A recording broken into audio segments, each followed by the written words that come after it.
Spencer Dutton's journey home has been dragged out in 1923 Season 2, and he made two choices in Episode 4 that I just don't understand.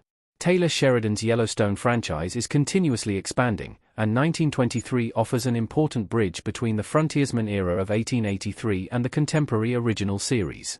Examining different facets of Prohibition-era America has made for some of my favorite scenes in the show, like Alex's horrifying trip through Ellis Island, but it's also resulted in a lot of screen time invested in narratives I'm not very engaged in, like Spencer's bootlegging side quest.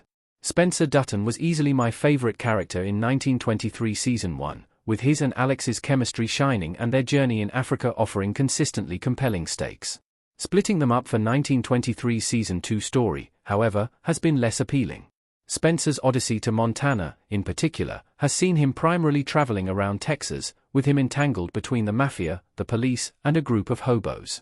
Leading up to 1923 Season 2, Episode 4 ending, he made some of the most questionable choices we've seen him make so far. Spencer crashed his car instead of using it to get away in 1923 Season 2 Episode 4.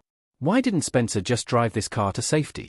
Spencer Dutton, Brandon Sklenar, looking over his shoulder in front of a train in 1923 Season 2, Episode 4.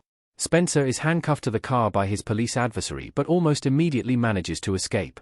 I'm not familiar with the mileage on 1920s automobiles, but the car he escapes in seems like the perfect vehicle to gain some distance from the law.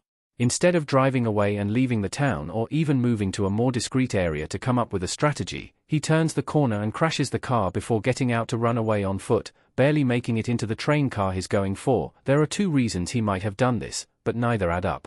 1. Driving away in a police vehicle could have potentially led the police to him, but with this era's technological limitations, it still would have bought him more time. Second, he could have just crashed it so that the police officer couldn't use it, but then, driving away would have created the same problem for law enforcement. It was a puzzling move, but at least he made it onto the train. Spencer left the train instead of dumping the hobos' bodies. Why wouldn't he push the bodies off the train? Spencer looks on in a close-up in 1923. The next choice Spencer made was on the train. He found himself outnumbered by 3 hobos who told him he'd have to make them an offering if he wished to stay alive, and they ended up attacking him in his sleep. Spencer shot the 2 grown male hobos and threw the girl against the train car wall. Now left with 3 bodies, Spencer decided to jump off of the train, leaving the mess behind. The alternative option would have been to drop the bodies off the train and ride the car to safety. Spencer might have been thinking that leaving the bodies on the railway would help the police follow his trail and that by getting off, he could go in an alternate direction. But his main goal should be getting as far away from Galveston as possible. The police don't know his name, and they're not going to catch up to him in cars. It's also possible that Spencer might not have been thinking, as he'd just woken up and was sleep-deprived. 1923 is obviously stalling Spencer's arrival in Montana, but why? Taylor Sheridan wants to save the reunion for the very end. Donald Whitfield pointing to the train station in 1923. The only reason I can think that Spencer Dutton would make these decisions is that Taylor Sheridan wants to delay the Dutton family's reunion in Montana. Spencer has yet to share the screen with any of his family members, and the entire show has essentially been the story of his return home. If Season 2 had opened with Spencer arriving on the Dutton family's doorstep, the whole season would be about the upcoming war against Whitfield and Creighton, but that's not the core of this series. 1923 isn't just about the Duttons defending their ranch, it's about what it meant to be a Dutton in the 1920s.